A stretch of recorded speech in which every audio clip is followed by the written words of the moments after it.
Bueno, nos vamos a meter ahora de lleno, como decíamos recién, con el tema de la seguridad y para hablar de esto estamos en comunicación con alguien que sabe del tema y que lo estudia. Le damos la bienvenida a Santiago de los Santos, que es sociólogo y especialista en seguridad. Santiago, buenas tardes. ¿Cómo estás? Juan Iguarino te saluda desde la Radio Pública de Bahía Blanca. Hola Juan y buenas tardes, ¿cómo andás? Bien, muy bien, Santiago. Un gusto tenerte nuevamente en el programa. Recordamos a quien nos escucha que vos también nos estuviste asesorando cuando fue la revuelta policial el año pasado, ¿verdad? Sí, estuvimos charlando ahí un rato el año pasado. Bien, bueno, y para quien no te conozca, ¿cómo es un poco, vos sos sociólogo y estás haciendo un posgrado en seguridad? Claro, yo soy sociólogo por la Universidad de La Plata y ahora estoy haciendo un doctorado en ciencias políticas ahí en la Universidad de San Martín. Uh-huh. Y bueno, lo estamos un poco encarando para el lado de la seguridad y sobre todo la seguridad municipal, ¿no? Que es como una tendencia que se viene dando ahora en la academia, en la literatura, de la municipalización de la seguridad. Bien, bien. Bueno, ese es uno de los temas que vamos a tocar, pero quiero empezar por ahí por algo más Dale. básico, ¿no? Porque cuando pensamos en seguridad, generalmente pensamos en un reclamo de centro derecha. Pero ¿qué es la seguridad? ¿Necesariamente es una agenda política de los sectores de derecha o de ultraderecha? Claro, bueno, sí, también me parece que es un campo también incipiente. Pensar la seguridad desde el progresismo, desde la izquierda, también podemos hablar desde el peronismo. Ajá. Creo que siempre desde el conservadurismo, desde la derecha, tienen como discursos, les queda más cómodo, podríamos decir, ¿no? Y también aparecen muchas estructuras respecto a la seguridad que nos vienen ya dadas del extranjero, ¿no? Eso también pasa mucho. Ajá. Hay un debate muy clásico entre la seguridad pública y la seguridad ciudadana, que si bien son debates súper ricos, súper interesantes, también son estructuras muy armadas, muy abroqueladas, que vienen de organismos internacionales y que muchas veces cuando se bajan al terreno tienen dificultades de implementación, a pesar de que probablemente tengan buenos objetivos interesantes, objetivos que puedan ser positivos. Me parece que un poco lo charlábamos la anterior vez, el progresismo o las izquierdas, o como queramos llamarlo, nos debemos un debate práctico y conceptual, me parece, profundo, que tal vez ya viene saldado de años desde las derechas, podríamos decir, ¿no? Bien, bien, o sea, es un campo de estudio que los gobiernos progresistas, nacionales, populares, de izquierda, como los queramos decir, que quizá deberían procesar, ¿no? Y desarrollar un poco más. Y esto que vos decís me hace acordar una vuelta, Elisa Carrió, por ahí recordás que dijo que había que construir una unidad nacional y dijo alguien de centro en seguridad, alguien de derecha en economía y alguien de izquierda en cultura. Bueno, todo el prejuicio, ¿no? Claro. Como que los espectros ideológicos se enfocan en diferentes temas cuando en realidad tienen visiones transversales de la sociedad. Totalmente, y además es como un engaño también. Se remite mucho a la seguridad, a la administración, ¿no? Y a la prevención, el concepto de prevención del delito. Bueno, vos necesitas tener un tecnócrata. Y eso también es un engaño porque, como sabemos, todo es político y detrás siempre hay una ideología. Uh-huh. Y en ese sentido es interesante un poco lo que se viene dando, que si bien me parece tiene un cierto vuelo también en los medios, pero es interesante resaltar, es la gestión que se está dando a nivel nación. Ajá.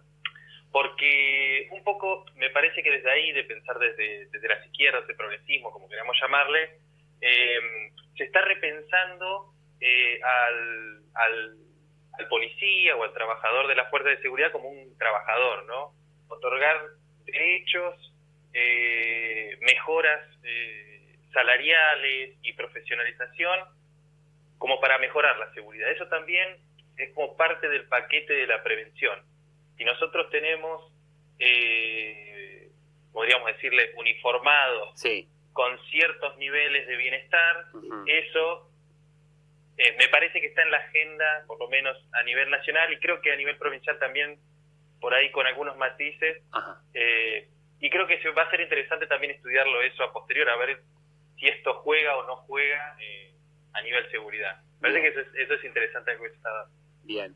Bueno, tengo una selección de audios para que escuchemos y vayamos repasando. Te invito a escuchar el primero, que tiene que ver con esto que vos adelantabas sobre la municipalización de la seguridad. Decías que era una tendencia que se viene viendo en la academia, y en mi caso, desde lo que es el periodismo, también se viene advirtiendo ya hace varios años que son los intendentes quienes se quieren poner al frente de las policías. En su momento estuvieron las policías locales y demás. Pero te invito a que lo escuchamos. Es un audio de Gay en campaña en 2015 durante un debate. Lo escuchamos y volvemos.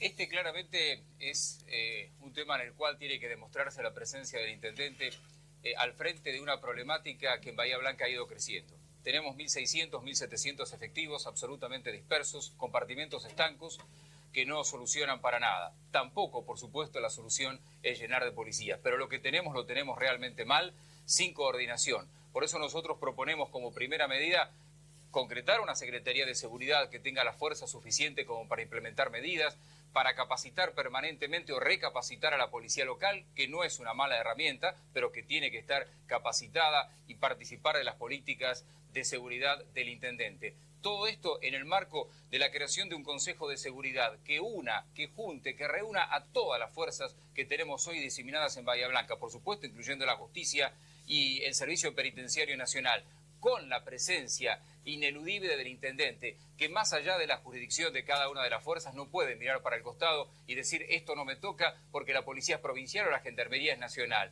El responsable político es el intendente y tiene que ser el nexo. Y además la asistencia, como decíamos, y capacitación permanente a la policía local es fundamental. Tenemos estos efectivos, 350, tenemos que recapacitarlos. Y la última es una coordinación verdadera con un centro único de monitoreo que nos permita en tiempo y forma tener la información de lo que ocurre. Pero nada de esto es suficiente si no tenemos una verdadera agenda social que atienda muchas de las causas del incremento. Bueno, la frase saliente ahí me parece que es esto, ¿no? De que el intendente es el responsable político de la seguridad. No sé, Santiago, ¿qué pensás de esta intervención de Gay?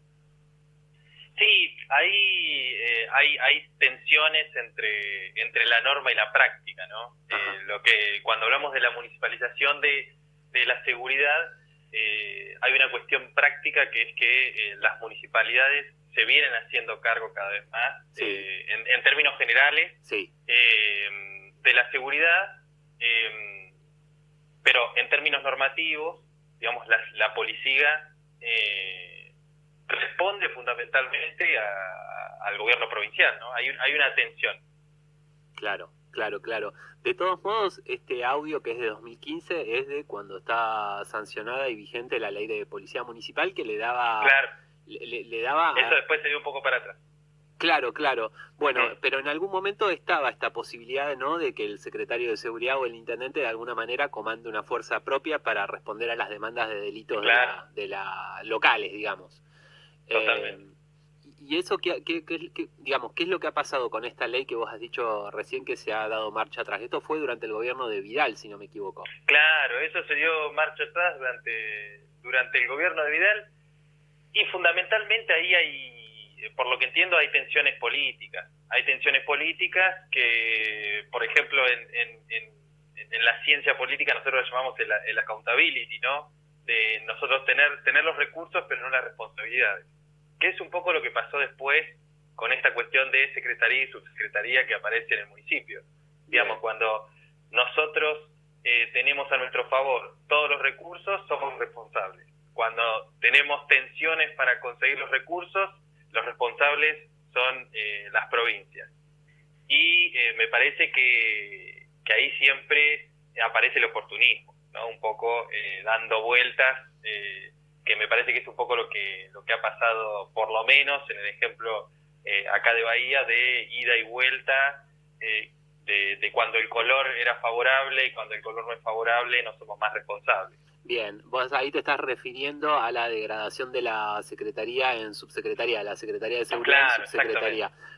Antes de ir a eso, te invito a que escuchemos otro audio de Gay, ya asumido, es de principios de 2016, donde habla de cómo está la seguridad en Bahía Blanca en ese momento y hace una proyección a futuro, a 5 años, así que estaríamos en lo que entonces era el futuro del que hablaba. Te invito a que lo escuchemos.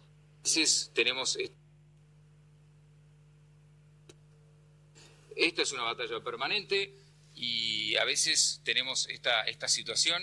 He leído algún comentario de algún colega de estos días que hablaba de Bahía como ciudad country, o que la visión de alguna gente es que Bahía Blanca no pasan cosas, que aquí no hay secuestros, que aquí no hay homicidio en ocasión de robo, que aquí no hay hechos graves. Y en parte tiene razón, siempre es cuando uno lo compara con qué. Si nos comparan con el Gran Buenos Aires o nos comparan con Mar del Plata, claramente estamos mejor. Pero estamos en un punto de retorno. Y esto significa que tenemos que actuar ahora como para que no estemos en 5 o 6 años como hoy está Mar del Plata o que hoy está el conurbano. Y para eso tenemos que actuar. Es una lucha de todos los días. Siento que cuento con el apoyo y el compromiso tanto de las fuerzas como de la justicia. Tenemos que profundizar eso, por eso las gestiones que hacemos permanentemente con provincia y con nación. No es una situación grave la que tenemos en Bahía Blanca, pero es una situación para atender. No tenemos más hechos que en años anteriores, pero sí tenemos algunas cuestiones que nos preocupan. Bueno, un testimonio en el que él reconoce de alguna manera que Bahía Blanca es algo así como un country cuando lo relacionamos, o lo comparamos, mejor dicho, con Mar del Plata o el conurbano. ¿Crees que se ha cumplido esto que dice el intendente de que hay que trabajar para mantener esos niveles de inseguridad, o crees que han aumentado? ¿Cómo ves la casi 6 años de gestión de Gay en materia de seguridad? Y ahí es muy llamativo el concepto, ¿no? De country, yo diría primero. Sí. Para pensar a la seguridad, ¿no? Como una cuestión de homogeneidad al interior de una ciudad, y no por fuera de esos muros parece que no hay conflicto, ¿no? Primero, ¿no? Y que la expresión de la práctica de la seguridad, sí, o los resultados de la seguridad están ligados solamente por los números, ¿no? Eso hay que tener mucho cuidado, y eso también es muy común de estas cuestiones que hablábamos de las agencias y los discursos que vienen más del lado del conservadurismo, de las derechas, ¿no? Ligar solamente que los números hablen. Y, digamos, si bien algunos números, cuando si nos queremos inscribir en ese debate directamente, algunos números como es el gran caballito de batalla de que se escucha hablar desde el municipio, ¿no? De que los hechos esclarecidos han subido, después cuando uno empieza a mirar algunos otros números, digo que también hay que agarrarlo con pinzas, porque afuera de estos números quedan muchas cosas, sí, ¿no? Porque uno tiene que pensar que, por ejemplo, en Argentina y en la provincia de Buenos Aires se denuncian 1 de cada 3 delitos, digamos, ¿no? El 70% de los delitos no se denuncian, ¿no? Y también es algo igual que suele suceder también por fuera de país, o sea, hay como una tendencia. Claro, no es propio de Argentina, digamos. No es propio de Argentina, si bien tenemos países, en Europa, por ejemplo, suele haber niveles de denuncia más altos, siempre queda por lo menos la mitad de los delitos sin denunciar. Eso es un conflicto, es un problema, por eso digo que cuando hablamos solo de números ya me parece que es limitado, pero si nos inscribimos ahí en ese debate, también lo que ha sucedido es que, por ejemplo, entre el 2019 y el 2020 se han multiplicado muchísimo las aprehensiones, ¿no? Que eso es interesante también mirarlo. Por ejemplo, en el 2019 tenemos 3.000 aprehensiones, 3.000 detenidos, y el 2020 12.000, digamos, por ejemplo, ¿no? A ver, en el medio hay que poner unos grandes paréntesis: es la pandemia, es las restricciones a circulación. Las restricciones a circulación, pero es interesante también ver qué pasa también detrás de o sea, no podemos reducirlo tampoco solo a la pandemia. Me parece que ahí también puede haber otras variables que son interesantes para pensar, que los números no te los van a decir, digamos, de por sí. Eso te quería preguntar, Santiago, vos cuando decís que no hay que mirar solamente los números, ¿qué es el otro elemento que tendremos que ponderar? No, bueno, por ejemplo, algo súper interesante que cuando yo tuve la oportunidad de hace poco de hacer una investigación con los policías de la CEPAI, por ejemplo, y uno que la CEPAI es el Centro de Análisis y Procesamiento de la Información, digamos, delictiva, cuando uno habla con aquellos y aquellas que reciben, ¿no?, las denuncias de toda la localidad, lo que sucede es que hay mucha repetición de las violencias, ¿no? Las violencias familiares, violencias vecinales, de género también aparece mucho, que aparece como un continuo, como una preocupación, digamos, y que son conflictos que a veces no necesariamente son delitos, pero que me parece que hay que abordarlos, ¿no? Claro. Que hay que abordarlos, y me parece que eso es lo más interesante que le puede aportar una mirada más progresista, más desde otro ángulo, a la seguridad, mirada como más integral, ¿no? Claro. En este sentido es súper interesante. Que Claro. por ahí los números solamente no te los van a decir. A ver, pasa algo como la inflación, ¿no? Que se dice a veces que es como la fiebre de la economía, pero es un síntoma, no es el problema en sí. Habría que ver cuál es el problema subyacente que genera esos números. Totalmente, totalmente. Y digo, pensándolo en esta visión de country, ¿no?, que aparece, eso me parece que es súper interesante para ver una mirada municipal de la seguridad que es por fuera de los muros, ¿no? ¿Qué pasa por fuera de esos muros del country? Esos conflictos, esas tensiones vecinales que a veces son poco tratadas, o lo que tenemos son foros y acercamientos vecinales que remiten muchas veces a lo meramente punitivo, ¿no? A la vigilancia vecinal. Sí, recuerdo que el primer aprendido en el marco del ASPO, del aislamiento en Bahía Blanca, fue un joven que fue a la casa de su expareja a agredirla. Entonces, claro, ahí hay un dato que en el número solo no lo tenés. O sea, hay algo más profundo ahí. Pero, Santiago, aprovechando que nos queda un minutito, no llegamos a escuchar el último audio, pero te pido, ya a modo de cierre, alguna reflexión sobre esto de la degradación de la Secretaría de Seguridad en subsecretaría. Lo escuchamos a Gay diciendo en campaña que había que ponerse al frente de la seguridad, que el intendente tenía que ser el responsable político, que tenía que actuar para que de acá a 5 o 6 años no hubiera un empeoramiento de la situación, y luego llega esta situación con la cartera de seguridad. ¿Qué reflexión hay ahí? No, bueno, un poco te lo adelantaba antes, digo, me parece que tiene que ver con esta cuestión de los oportunismos y de que cuando no nos favorecen los colores políticos,